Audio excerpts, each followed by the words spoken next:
Right. Thank you, Eric.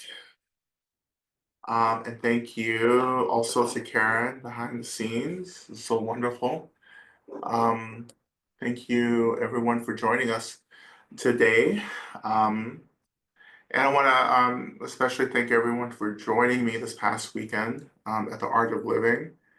It was a very quick retreat, but I think we got a lot done, you know. So it was really wonderful to see some of you in person, and I hope to see some of you in person in other gatherings and retreats coming up this year as well.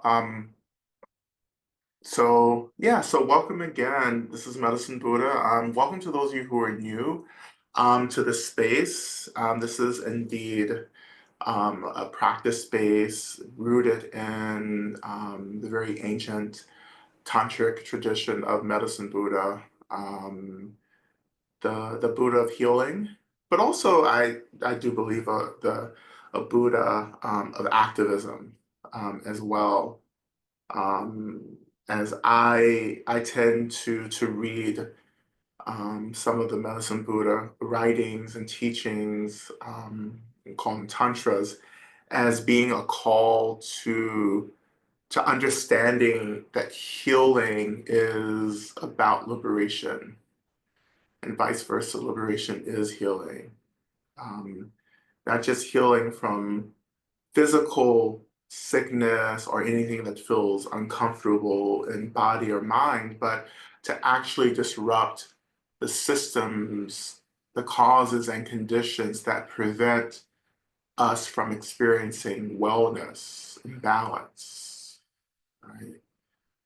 Anything that gets in the way of that has to be abolished. Right? But if you go deeper into that teaching, we understand that everything is already arising from this experience of emptiness, the state of emptiness. So to abolish, I think, in a really tantric framework, is to begin to remember the nature of everything that arises, everything that we struggle with, even the things that we love, everything is arising from this experience of emptiness and space and energy, that our minds itself, or themselves, or whatever, is an expression of the same emptiness. And so the deeper secret practice of medicine Buddha, which is the secret practice of all meditational deities and tantric Buddhism, Tara, included, is to help us to remember the fundamental essence of everything, right? That fundamental essence you can call God, as long as your understanding of God is about liberation and space and love, not control, domination, or judgment, right? That God is not a person, but an experience, a state not centralized or pinpointed to a particular personality or etiquette or way of being, but is a state of being that transcends all dualism, all suffering, that we are trying to not return. It's not like we've fallen from heaven, right? It's not like we've fallen from somewhere. We just kind of got distracted. And then our practice is about coming back into awareness, right? Coming back into awareness to begin to divest from the distractions, the silliness, the dramas, the chaos, the pretty songs, and to reinvest our attention into the actual essence, the very nature of everything, which is emptiness. So this non-conceptual um, abiding within the nature of all phenomena, which is exactly what the Buddhas, and particularly meditational Buddhas and deities like medicine Buddha is. This is exactly what we're trying to do. We're being led back. Again, we are being led from distraction back into attention, back into awareness. It is as gentle and simple as that, even though it takes a whole lot of fucking effort, right?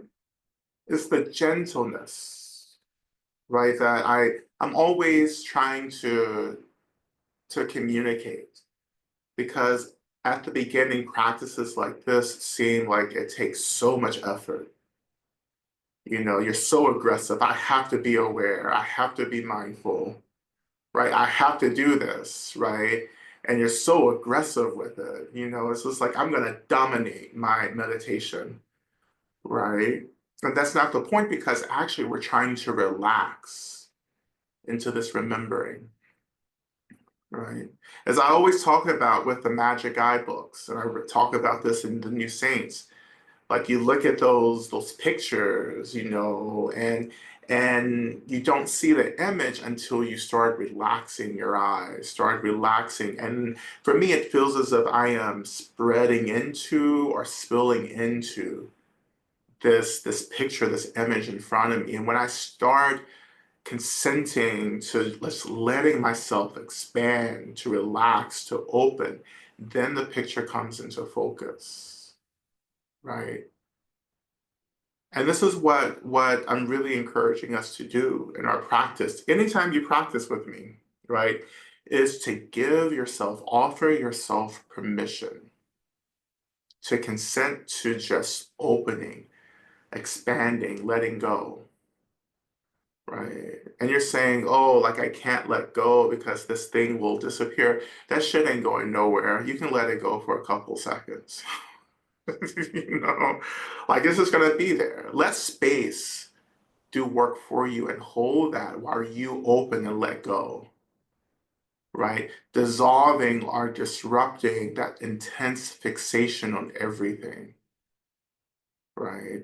That creates this kind of hyper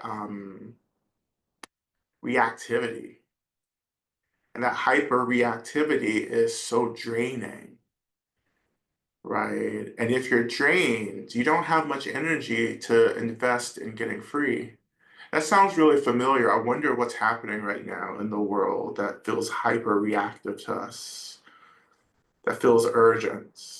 I think it's one or two things happening at least, right? That intense urgency, and we feel tethered to that thing, that urgency, right? And at some point we have to disrupt that tethering to the urgency, right? Because if we don't disrupt that, there'll never be enough space for us to decide on how to respond. Not just react. There's not a lot of space in reactivity to do anything generative. And if you do happen to do something generative and liberatory in reactivity, you know, good for you, right?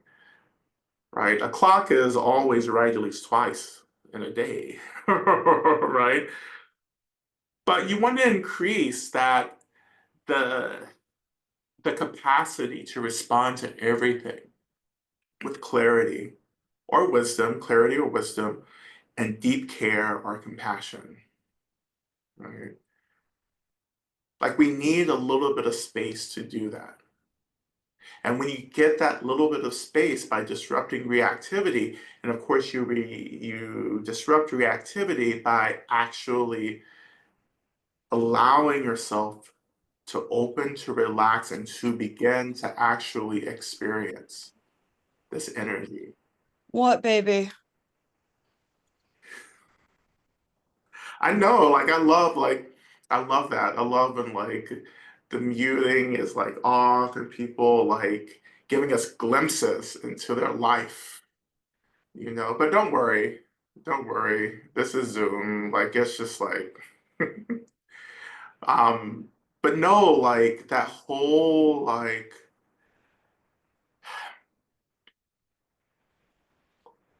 you have to there has to be a little bit of space to respond, right? And your response may be exactly the same thing as the reaction.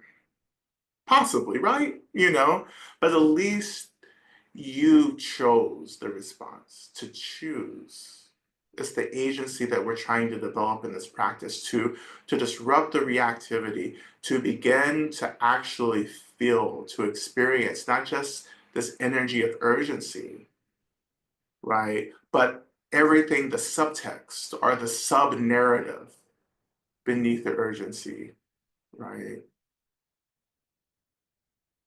To experience it all, to feel it in our minds, to feel it in our bodies, and to come into a kind of gentle, open, even tender relationship with everything, right? And of course, when you're doing that, you're going to actually make room and space for the brokenheartedness to be present, the grief, the anger, the fear. All of these experiences are asking for space. And we don't, and we can't give any of the space if we're always just reacting to everything. You're actually, overreactivity is just another way that we bypass, feeling, experiencing. Right? The doorway to real liberation is through experience. Buddhism is the path of experience, which sucks, right? Because why doesn't that work if we just bypass it? Well, if you bypass everything, then you'll never have the practice or the training that actually helps us to move into everything without wanting to just run away from it. Because we're ultimately trying to develop this non-judgmental, open, accepting attitude to everything, even the shit that scares us the most, right? To begin to lean into everything, right? And this is why I love the last song that I played, Beyonce's song. I didn't play that because something extraordinary happened last night. I'm definitely not playing that album because of that. But what I'm saying, right? The lyric in that song, what is it? Here's a hope and fall fast asleep tonight, 'cause I need to get through this. Time heals everything. I don't need anything. Like time heals everything. I don't need anything. Right? For me, it goes right into this because this is about the patience that we're calling into our practice to hold the space for everything that feels terrible right now. Because everything that feels terrible is asking to be cared for, right? And you realize that you don't need much except a willingness to say yes to what arises, right? And the support from all your resources is always available, right? It goes back to a teaching from my teacher who says, whatever happens, happens, whatever comes, comes. I don't need anything at all. Right? Whatever happens, happens. Whatever comes, comes. I don't need anything at all. This is the attitude that we're trying to awaken here. You can call it fearlessness, you can call it courage, right? I think it's all of that. But it is the simple choice that we make that says, you know what? Shit is happening, and I'm going to choose to show up to it. And to choose to show up to it also means that I'm choosing to show up to my experience of what's happening, right? When I talk about emotional labor and when I talk about metabolizing things, this is what I mean. Whatever arises, I say yes to, and I meet it. No matter how beautiful it is, no matter how grotesque it is, I say yes, right? this attitude for me has taken me into some very dark places, into wrestling with trans-historical trauma, wrestling with the impact of chattel slavery, as trans-historical trauma has taken me into my own intense fears and aversions, right? It has taken me into some of the most heartbreaking things, right? Deep disappointments, brokenheartedness, right? The truth, period, the truth, right? And what I've learned because of the incredible support of teachers and guides and mentors and deities and so forth is that I have what I need to say yes. And the more I say yes, the more things like fear actually stops being this antagonist, but that fear becomes actually a teacher for me, because fear and everything that we're trying to habitually avoid is always trying to teach us how to get free, right? But we don't get close enough to get the teaching, to get the medicine.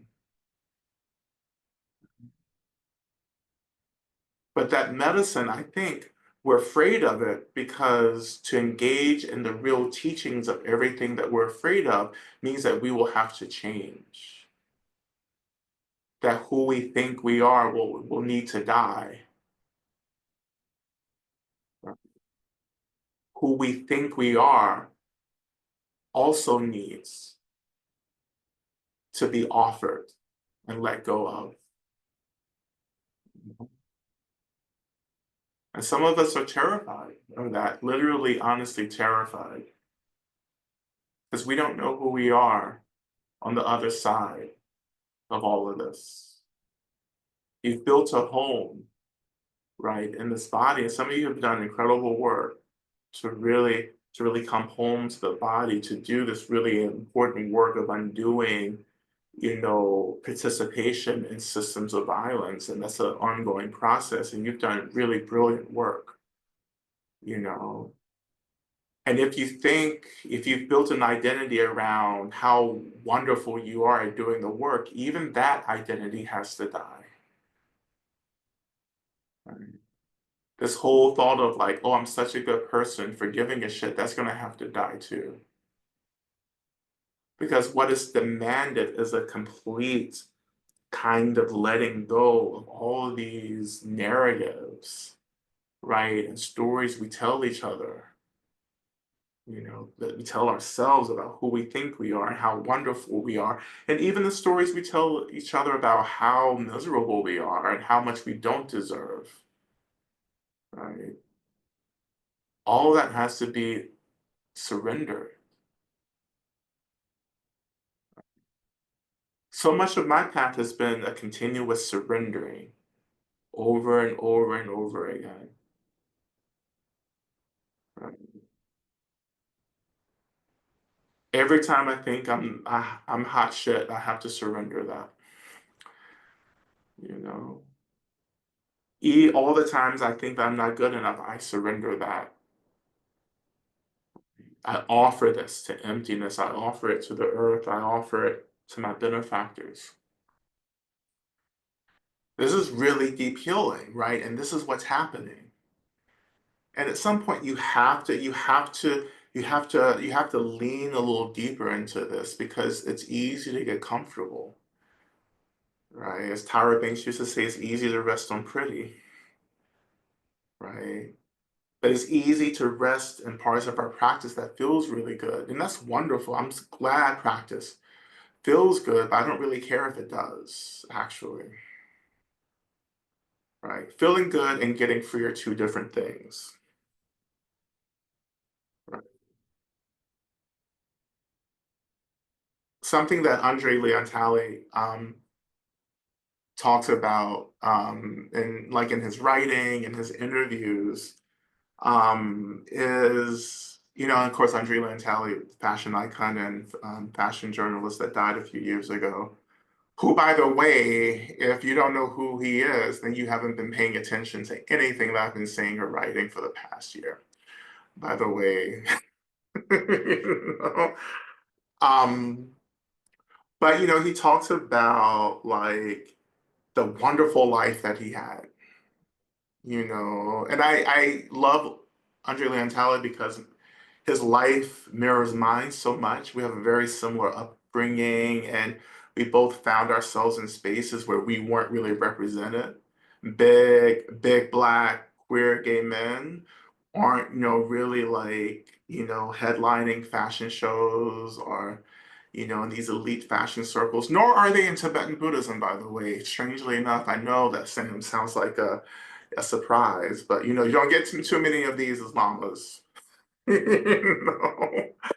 But so I learned a lot. Like there's a language that we share, that has helped me so much. And that's why it feels like I'm always talking about him.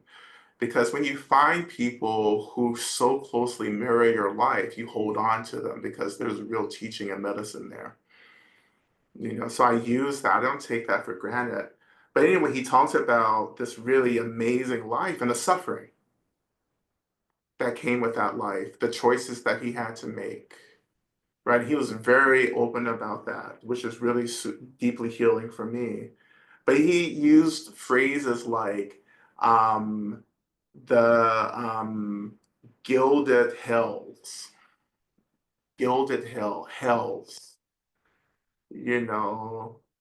And he would talk about being, just literally living at like hotels like the Ritz, and having all of these, these luxuries. And he was like, yeah, it was a golden hell, you know, and it just hits you, right? This golden hell. So you can have all the comforts in the world, you can have all this material wealth, and it's still suffering, right? And this is why I say all the time is that like comfort isn't going to get you free, comfort isn't going to make you happy. What's ultimately going to be the source of real happiness is the freedom from suffering, right? And what intensifies suffering is the space that we're able to cultivate to hold the suffering and to process it, to respond to it. And this is the space that Medicine Buddha is trying to awaken for us. I believe this is the space all the Buddhas and all like deity practices in the tradition are trying to do. We're trying to reconnect to space, right? Instead of being held by the intense urgency and the anger and the fear and the despair and the hopelessness, instead of being held by those energies, why don't we choose to be held by space? And when we're held by space, we have the opportunity to choose how we want to be in relationship to all these other things that feel very uncomfortable right now, right? And it is possible, even in this moment of systemic collapse, this moment of apocalypse, it is quite possible. Actually, I really don't believe that you should give yourself a choice, frankly.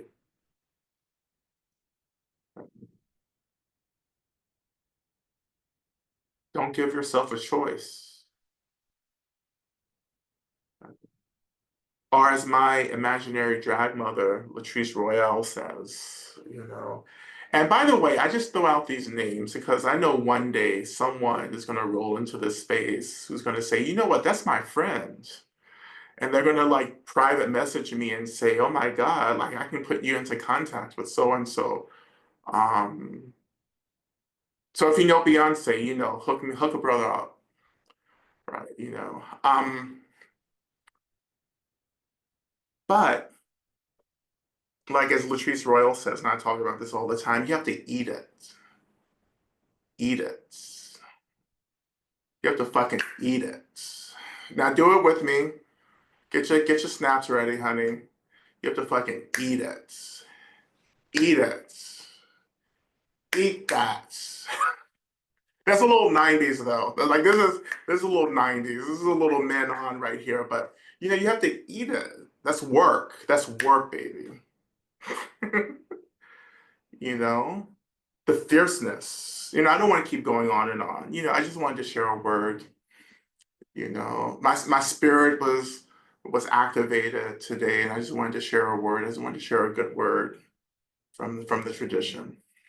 You know, but space, fierceness, directness, the fearlessness, and the calm, the rootedness, the groundedness at the same time, to touch the ground and to lean forward and to say, I'm not afraid of this.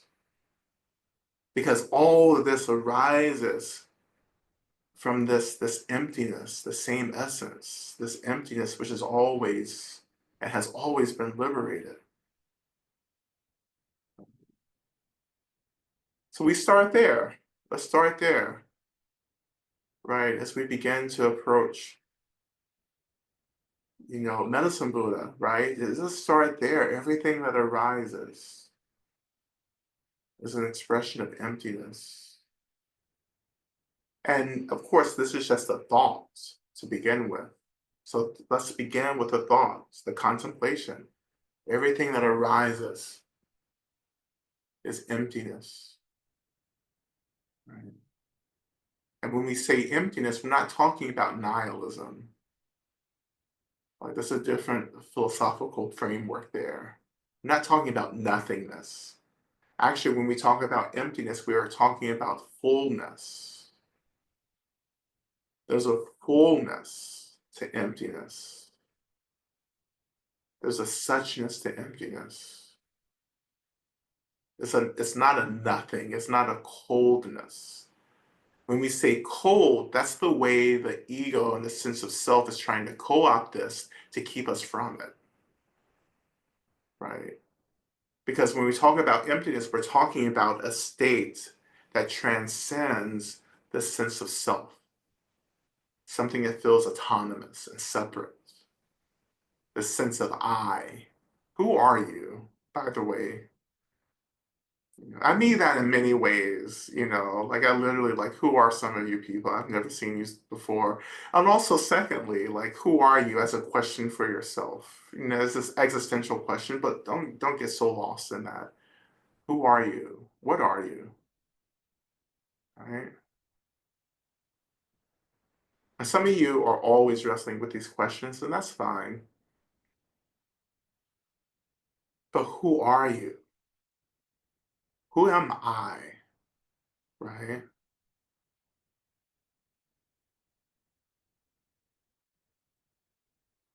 And when I pose that question and when I contemplate that question first for myself, what I notice is just sensations. Like, I tend to think I am something because I'm feeling something, you know. I think therefore I am, but that's not about thinking. I'm talking about feeling things. I feel these sensations and therefore this must be me, right? I'm feeling the weight of my body. Is that me? I'm feeling parts of my body. Is that me?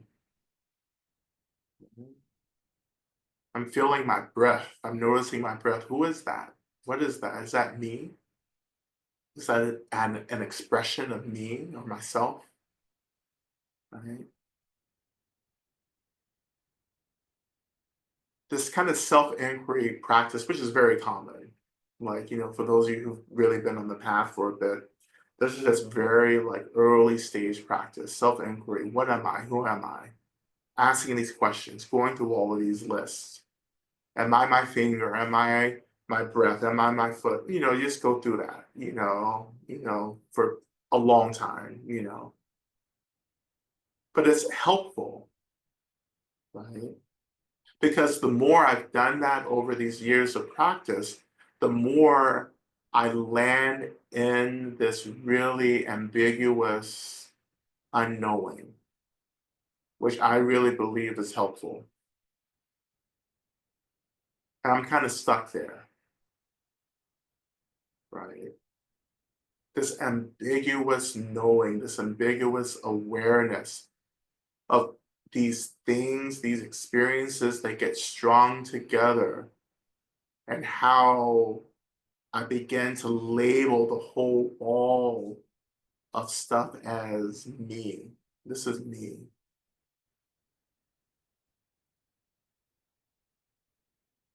The thoughts, the sensations, the feelings, right? Me. But instead of saying, oh, this is me, rather say instead, oh, these are just experiences. These are experiences that are happening, arising right now within my mind. You can say my mind, and I think that's okay. These things are arising. These things are happening, and I'm just paying attention. And I'm not self identifying with anything. It's not my anger, my despair. It's not my sadness. It's just sadness that's arising. There's sadness. There's the experience of sadness, the experience of fear, the experience of fatigue. There it is. I am not tired, but I can say I am experiencing fatigue or sadness. I am experiencing. And yeah, we're still using I, but we're doing this profound work of disconnecting, disrupting the sense of I from being anything. And that's a really important way forward into this. If there has to be an I right now, then let the I experience what's arising, not be what's arising.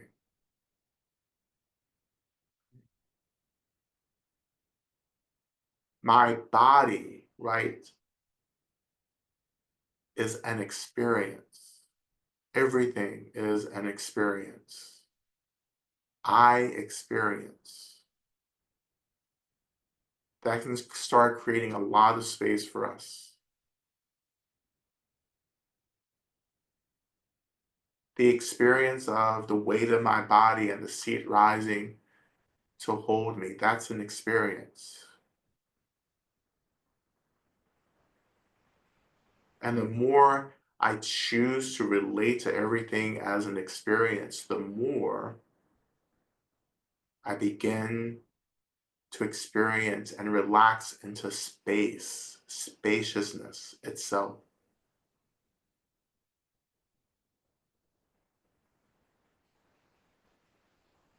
And the tightness of the focused mindfulness, right, begins to relax into awareness, awareness being this knowingness of everything that arises without focusing on one thing in particular, but having a sense of multiple, everything arising at once.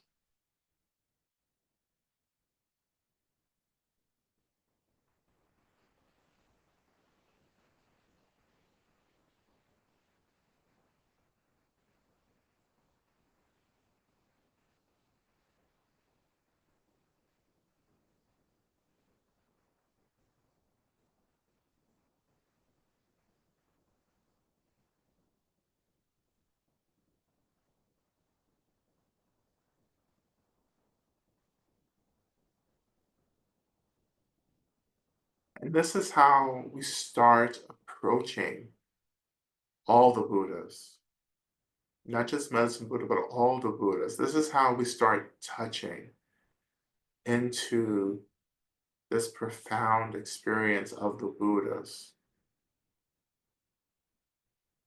by allowing ourselves to experience, not just not be, but to experience what arises.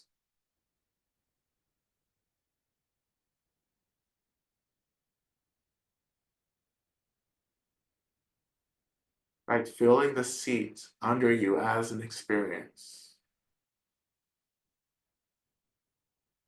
Connecting to the earth, the land, as this ultimate anchoring experience, tethering all of us. I don't float away because I feel tethered to the earth. I feel held by the seat.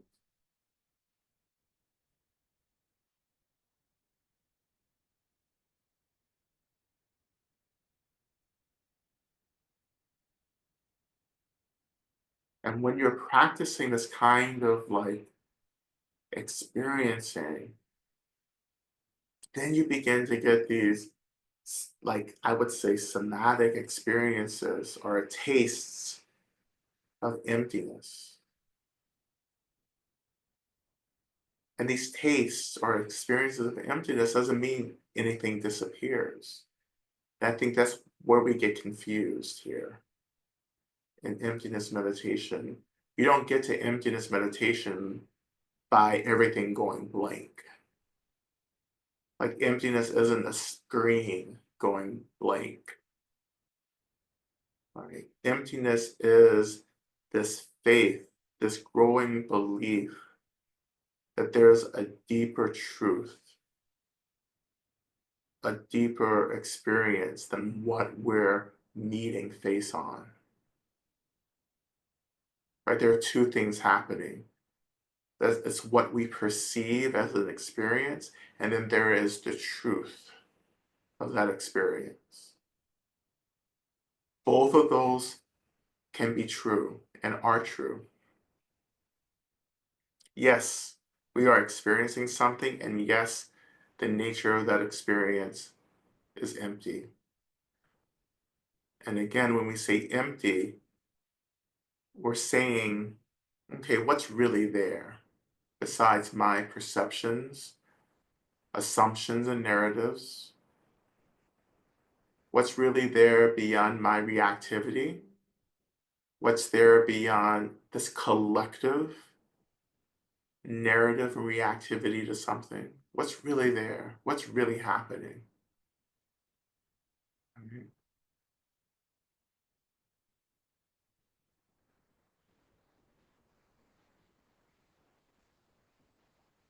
What's really arising? And some of us are really working with fear right now, right? So you may be leaning into some of that fear. But what is it really?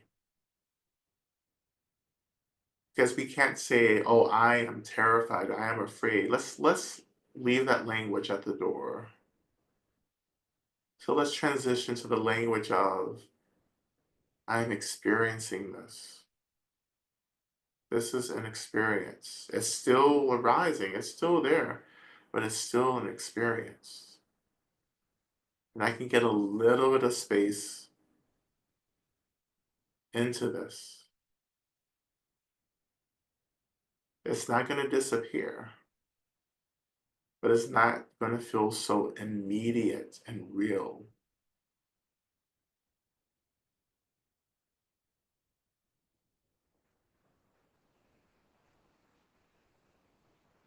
And then you can ask yourself, okay, what is the nature of this fear? What is the essence of this fear? What is fear?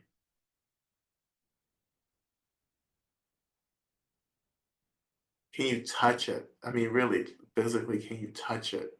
Can you taste it? Can you see it? Can you marry it?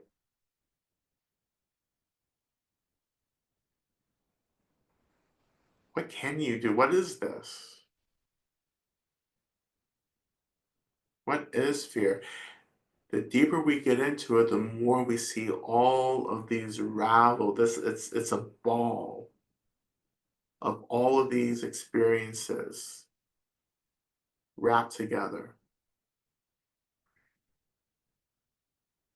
And the more we do this kind of inquiry practice, the more we begin to peel back layers or peel back strands from this ball of fear. There are many things happening in this fear. As I often say, this is a composite experience. It looks like one solid thing until you get close enough and you're like, oh, it's all these different things balled together. And I don't have to like take on the whole mass of stuff, but I can start focusing on bits and pieces. noticing, naming these things, bringing them into focus, asking myself, okay, what is this? What's going on here?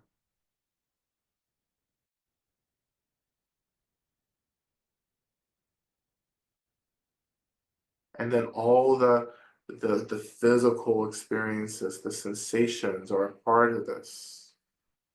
My fear is also this expression of my speeding heartbeat, my racing heartbeat, the tightness in some part of my body.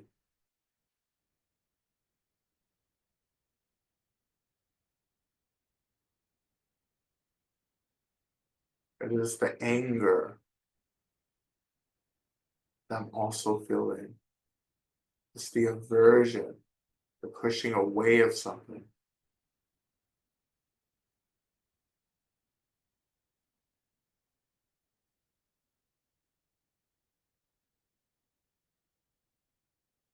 This fear or whatever you're working with is just an experience. But what is this experience?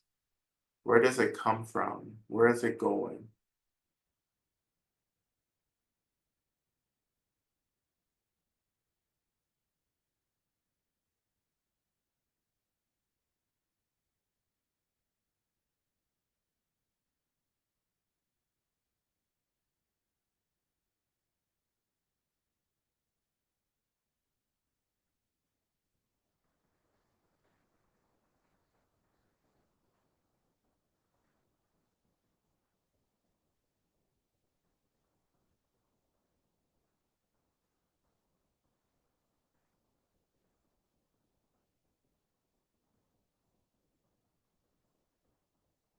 This is the medicine here that some of you are very much need right now. This is the agency. Everything that I've been talking about comes back to this moment. Am I going to challenge this fear by asking this question, what are you? And can you just be this experience instead of something I'm just habitually reacting to?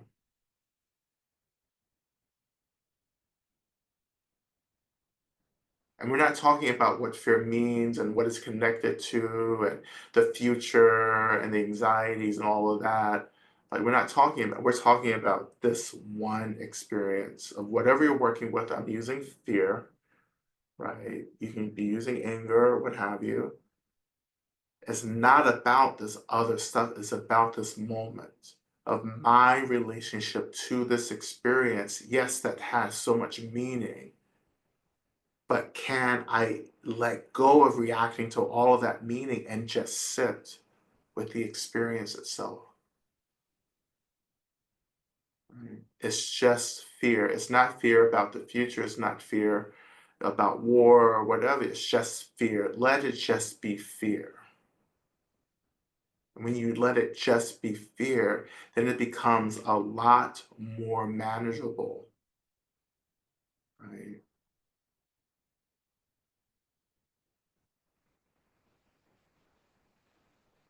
Get to the heart of the practice. This is the heart of the practice. This is fear. This is an experience. This is not what or who I am. And there's energy here, right? This energy is held by space. And the space, yes, is an expression of this deeper truth of emptiness. But if all of this is being held by emptiness, emptiness isn't so empty then. It's not void.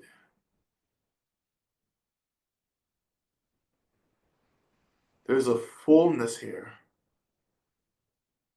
Your awareness. is a part of the fullness. Your awareness is something we can take refuge in, we can expand into. The knowingness fills emptiness itself.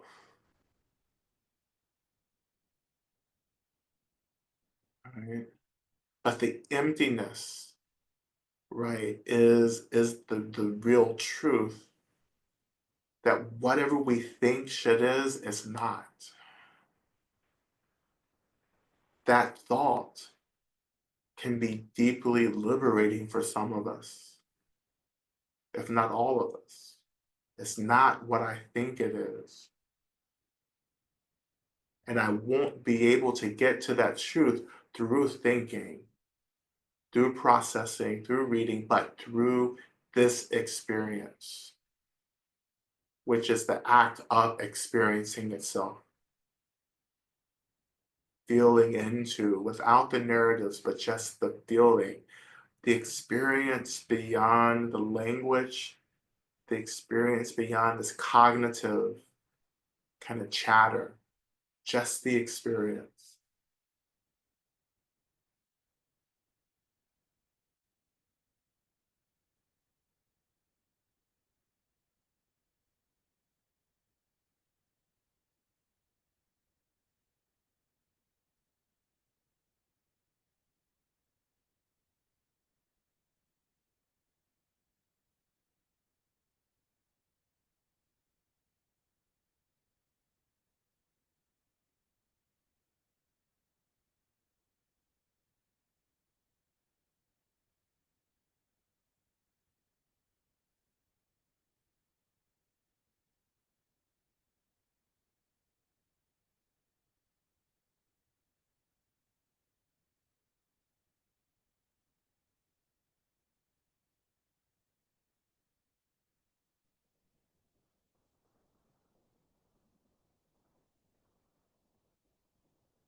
Just a little bit longer, just a little bit further.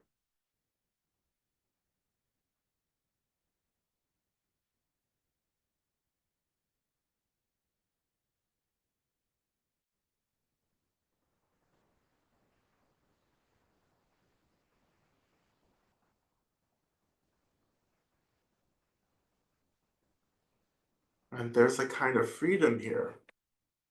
There's a kind of freedom here if we can hold on a little bit longer, right?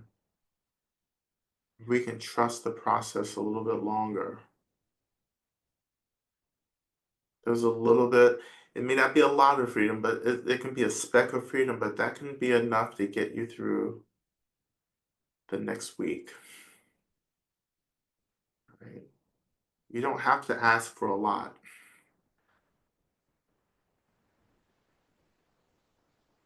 but a little bit of dulling of the edge, of the urgency of things, a little bit of dulling, like dulling that edge of urgency can go a very long way right now. Again, we're not trying to disappear everything. We're just trying to figure out what it is that we've been self-identifying with.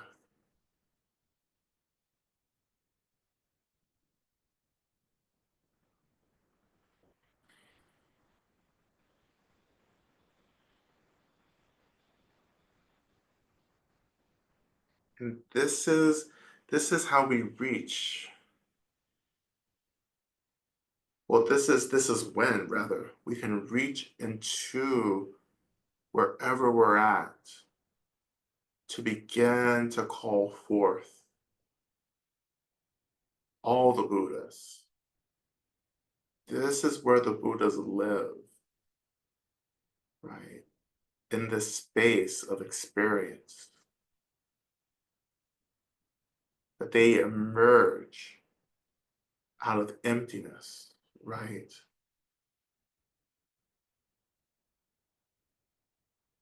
They emerge out of the state of emptiness and take on a different experience, right?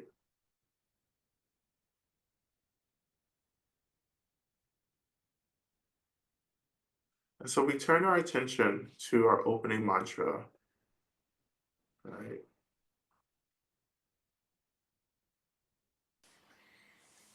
Om Minla Sange Kino Soha. Om Minla Kino Soha, which we'll chant 3 times, beginning with chanting Om and then chanting the mantra 3 times, ending with Om. As we chant this, of course, you can just sit and listen, you can chant with me. But as we're chanting, allowing this space that you find yourself in, allowing the space to give rise to the experience of Medicine Buddha. Whatever that experience is for you, just noticing what begins to happen when we began the chanting. What is taking form as we call Medicine Buddha from the depths of these experiences into an experience we can relate to. Right, so we beginning with Om. Om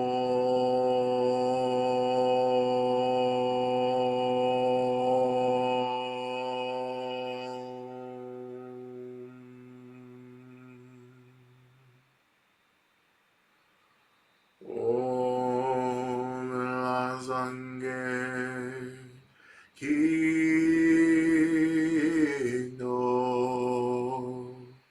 Soha.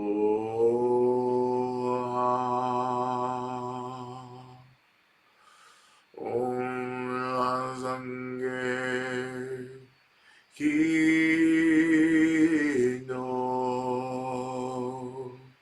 Soha.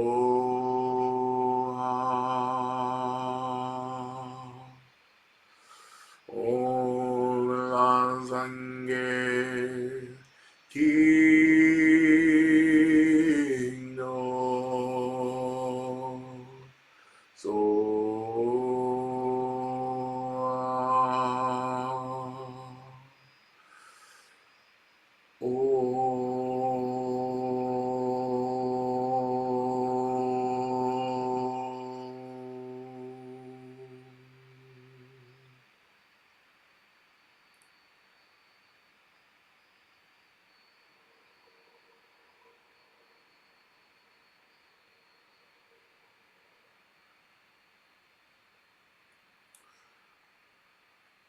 So again, finding your seat, finding the weight of your body, meeting the seat,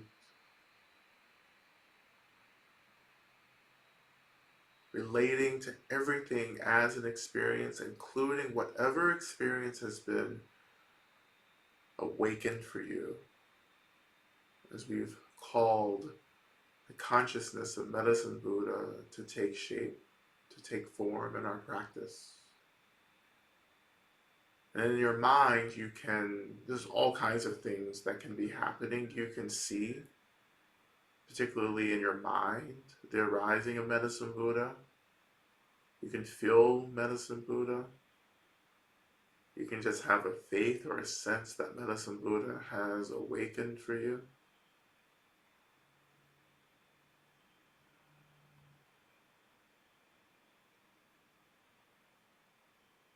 But let's trust the experience and just say Medicine Buddha has arrived. Regardless of what you sense or experience, let's just say Medicine Buddha is here, is showing up for us.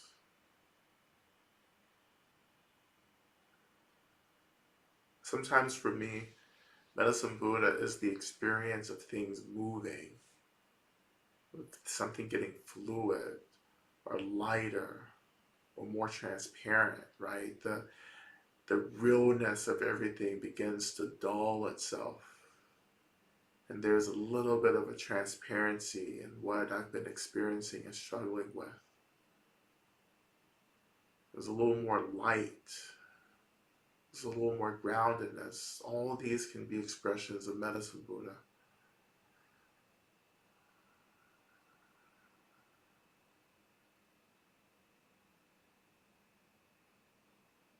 And then we can begin to turn our attention to Medicine Buddha's main mantra, which we'll just chant for a few moments before going into our prayers, right? Tea taum baconze, ma baconze, rasa sumungate, soha, right? And again, you can chant along or just listen. But as we're chanting, just noticing what's happening, what's moving, what's loosening up, what's getting transparent, right? What kind of clarity and understanding is awakening for you? These are the ways that the Buddhas move through us and support us through these experiences. You don't have to see these deities for them to be really working through you and for you to get you free.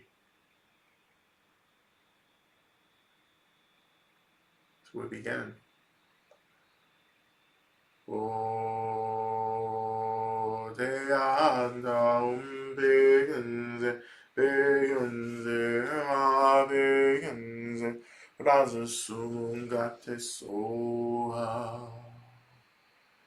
Te anda begenze, begenze, ma begenze, raza sungate soha.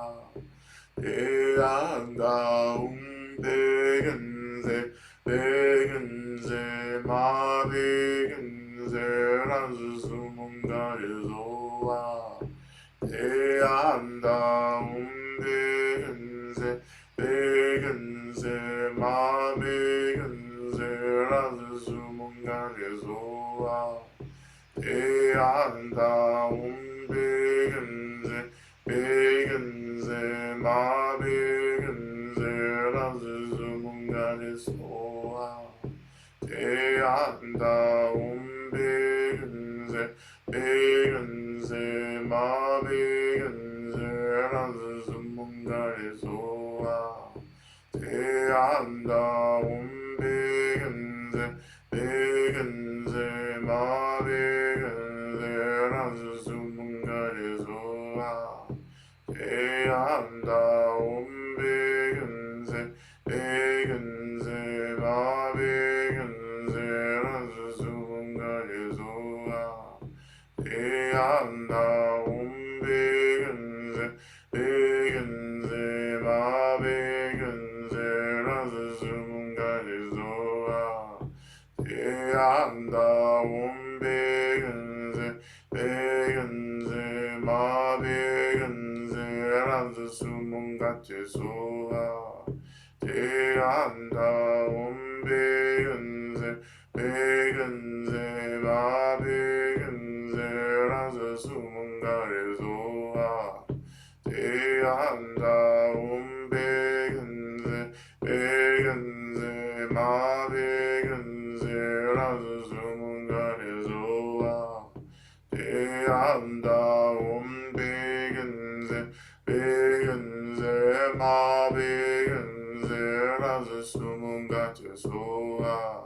Te anda begenze, begenze,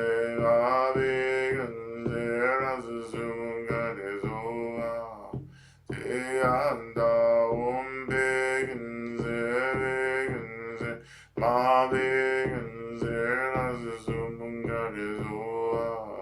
Te anda begenze, begenze, ma begenze, razumungare soa.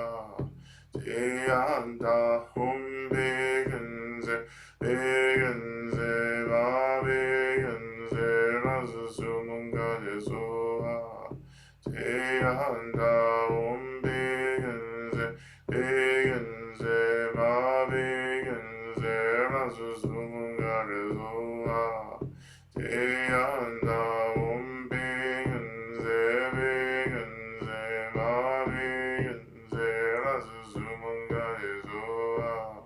Te anda begenze, begenze, ma begenze,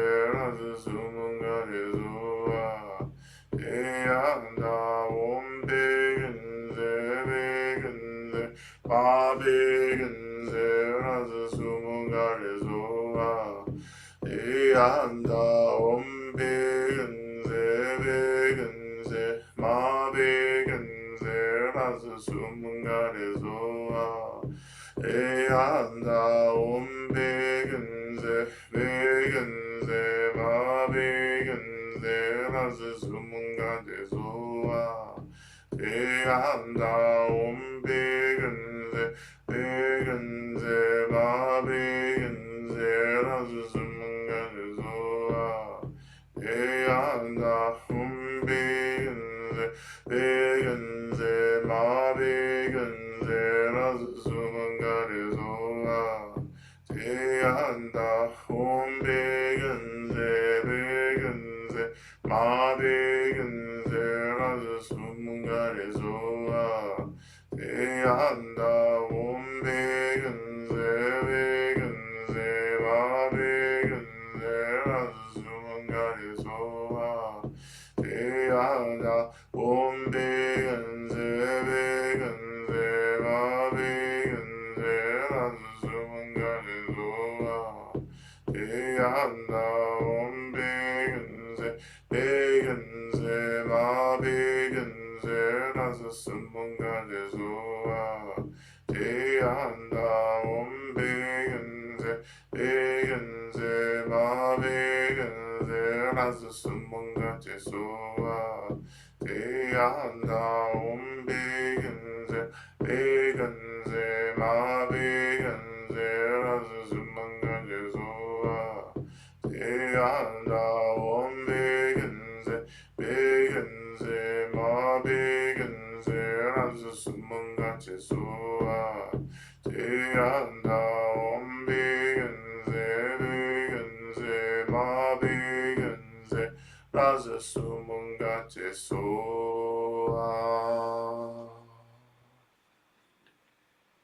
Just turning my attention to the prayer requests, and as always, we call into the space all the beings who can hold these prayers along with us to bring about the fruition of these prayers, including all the Buddhas, all the Bodhisattvas, all the Yidams, Dharma protectors, all the beings of light, all the protectors and guardians of the lands, of the sacred elements, all of our benevolent ancestors, as well as our descendants. We call all beings who are about liberation, being deeply rooted in real love. We call all these beings into the space to hear these prayers as we offer them to you, to work with us and on our behalf to bring about the fruition of these prayers.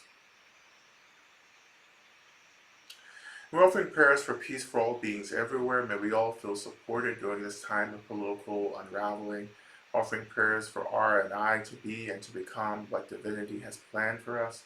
Offering prayers of gratitude for a smooth 17th birthday for my girl. Offering prayers of gratitude for family and community.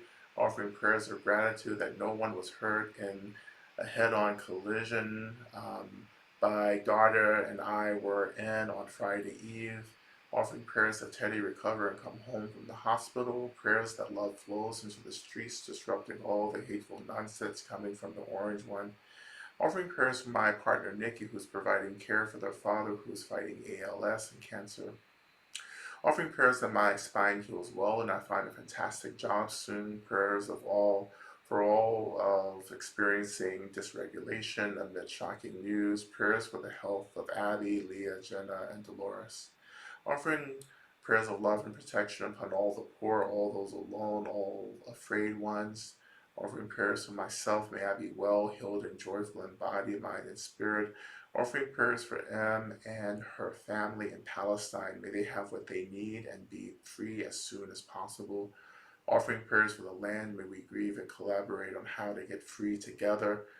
Offering prayers that may all the safe enough for now ones build networks and reach out to others who are in need. Offering prayers for me to have forgiveness and compassion for the woman who claimed I hit her on purpose in the pool and was transphobic and ableist, along with the Chad who agreed with her as he left. Offering prayers that white Canadians can stop believing they magically aren't racist, transphobic, and acknowledge settler colonialism. Offering prayers for the well-being of all and for recognition of my own true nature. Offering prayers for Y, who is going through housing and spiritual issues. Prayers for SG, who is mourning the death of a parent. Prayers for N's aunt, who is dealing with cancer. Offering prayers for the people of Palestine, Congo, Sudan, Lebanon, and Ukraine. Offering prayers that we all may become free. Prayers that I may be an agent for liberation. Offering prayers that I get over this cold soon. Offering prayers for my loved ones who are consumed with rage at the cruelty and hatred unfolding in the U.S. government. Prayers that we can meet this moment with strength and love. Offering prayers of gratitude for this community and for Lama Rod. Offering prayers for clarity on what my role and purpose is in this moment in time and the courage to follow through on that clarity. Offering prayers for all those being directly impacted by the chaos of the new administration. May all be safe and may we all work to repair harm and end suffering for all beings. May we all be free.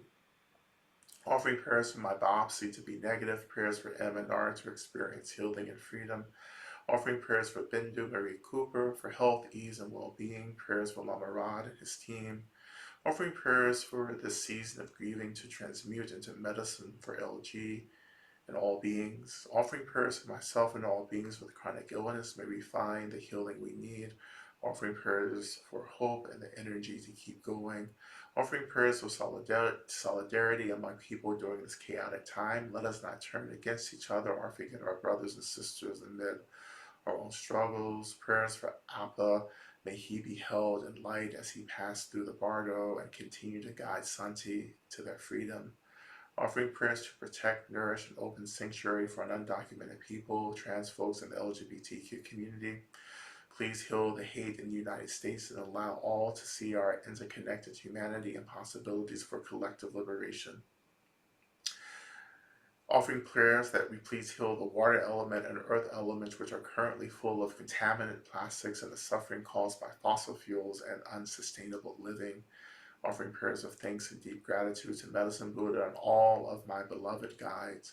Offering prayers for my writing to be sustainable and for the work to help as many beings as possible to be well and get free. Offering prayers for me to be able to settle into a knowing of who I am and an acceptance of my safety and my destiny as a healer.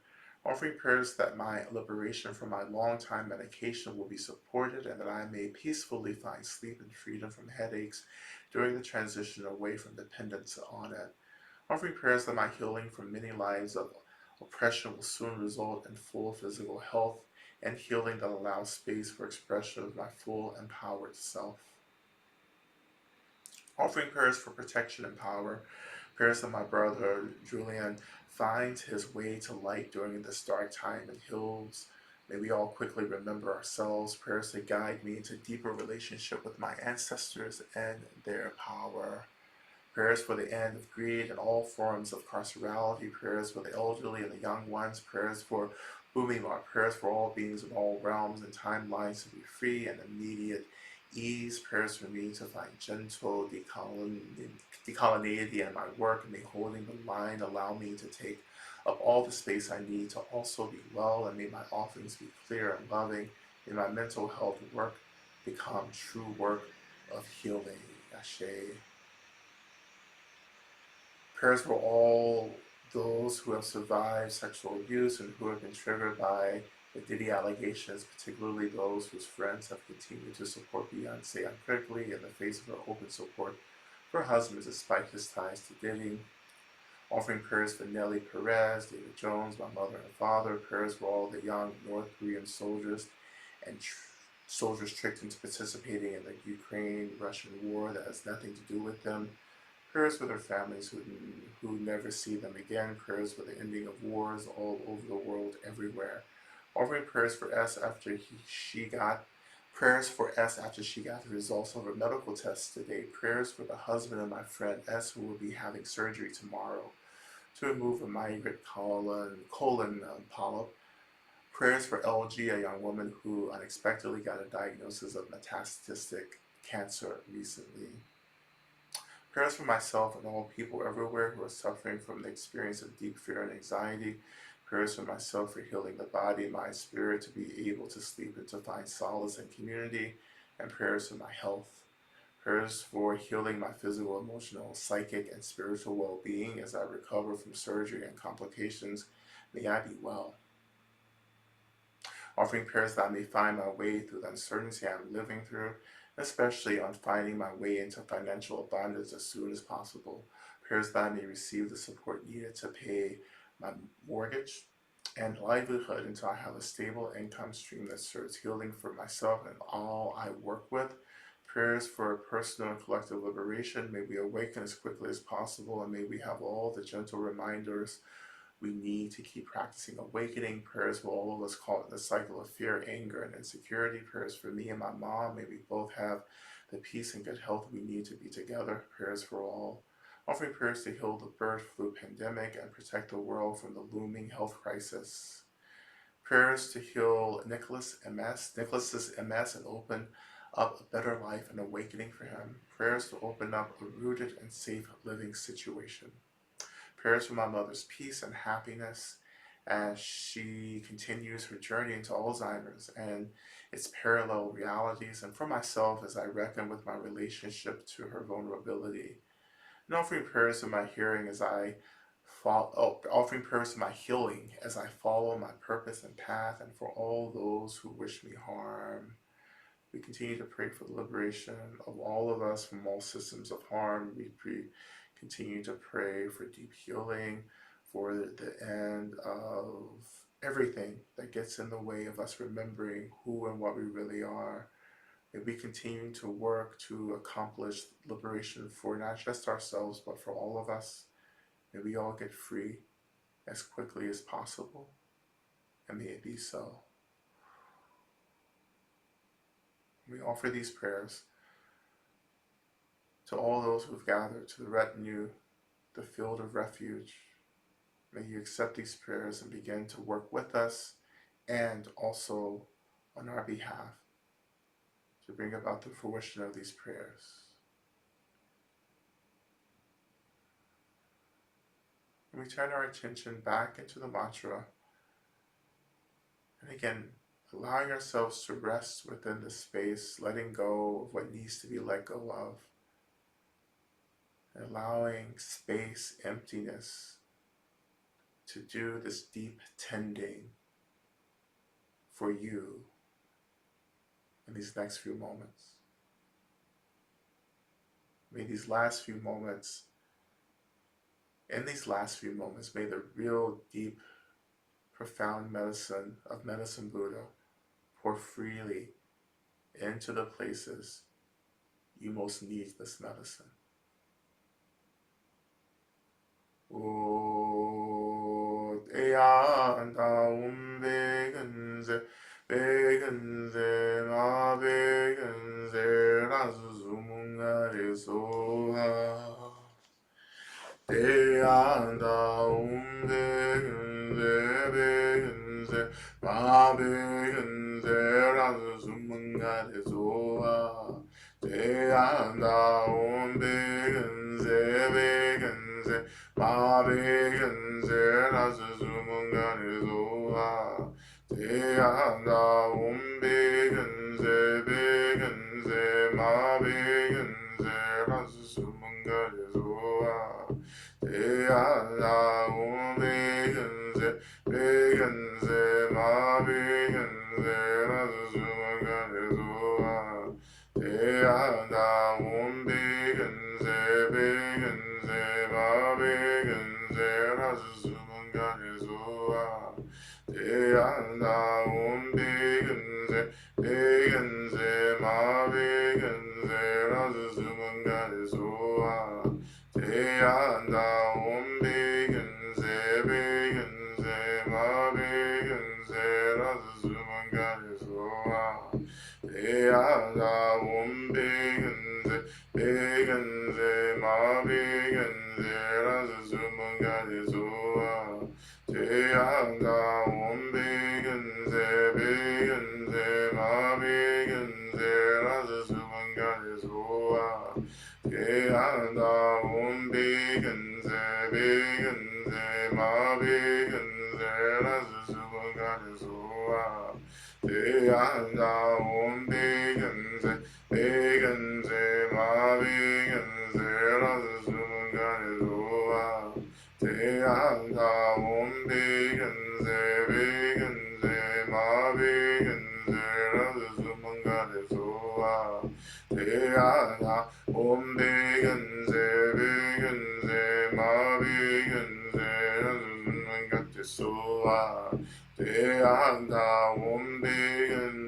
비근세 마비근세 라스 수문간에 소와 대한다 온비근세 비근세 마비근세 라스 수문간에 소와 대한다 온비근세 비근세 마비근세 라스 수문간에 소와 대한다 온비근세 비근세 마비근세 라스 수문간에 소와 대한다 온비근세 비근세 마비근세 라스 수문간에 소와 대한다 온비근세 비근세 마비근세 라스 수문간에 소와 대한다 온비근세 비근세 마비근세 라스 수문간에 소와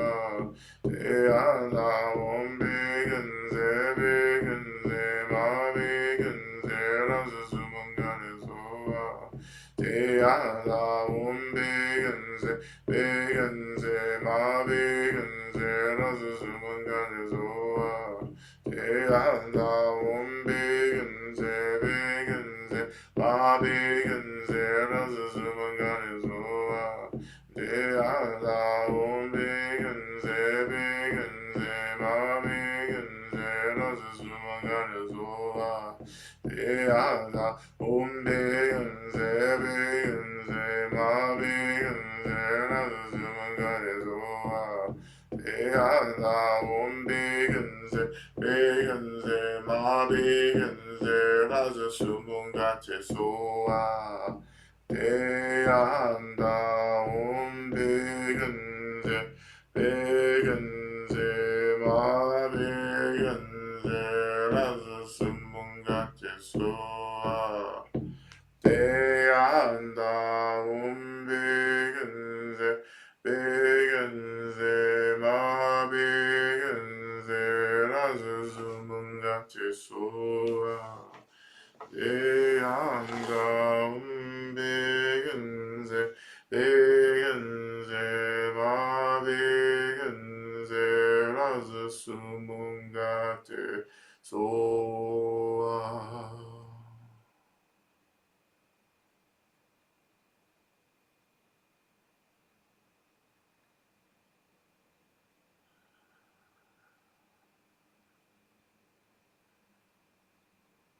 So just resting in the space for just a few more seconds before we transition out of our practice.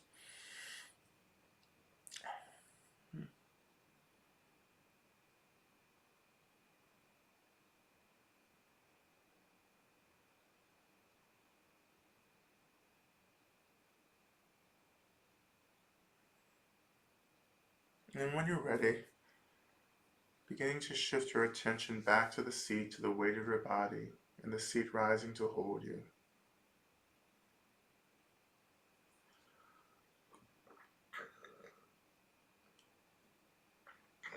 Allowing yourself to come back into this timeline by slowly beginning to reawaken your bodies, maybe moving through some simple movements, some simple awakening stretches, and so forth.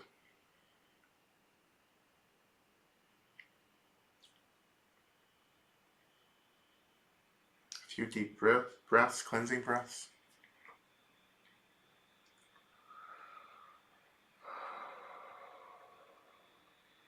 Again, also thanking the earth, the lands that you're practicing on and being held by as well. And just generally thanking all these elements of your practice that have felt sustaining for you in the session.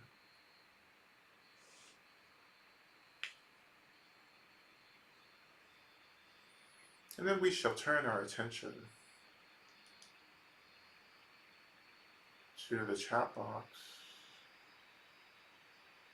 to Shanti Deva's prayer, which we'll recite 3 times. May I be a protector to those without protection, a leader for those who journey, and a boat, a bridge, a passage for those desiring the further shore. May the pain of every living creature be completely cleared away. May I be the doctor and the medicine, and may I be the nurse for all sick beings in the world until everyone is healed.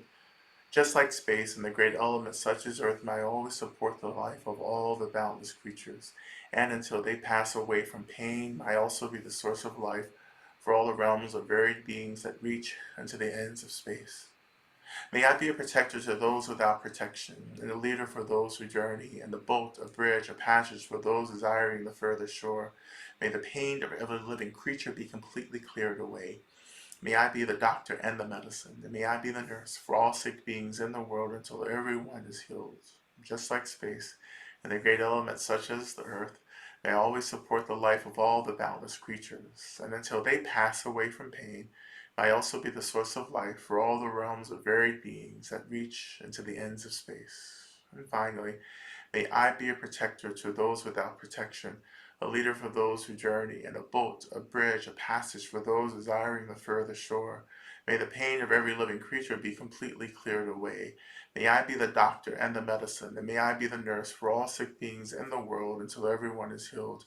Just like space and the great elements such as earth, I always support the life of all the boundless creatures, and until they pass away from pain, may I also be the source of life for all the realms of varied beings that reach into the ends of space.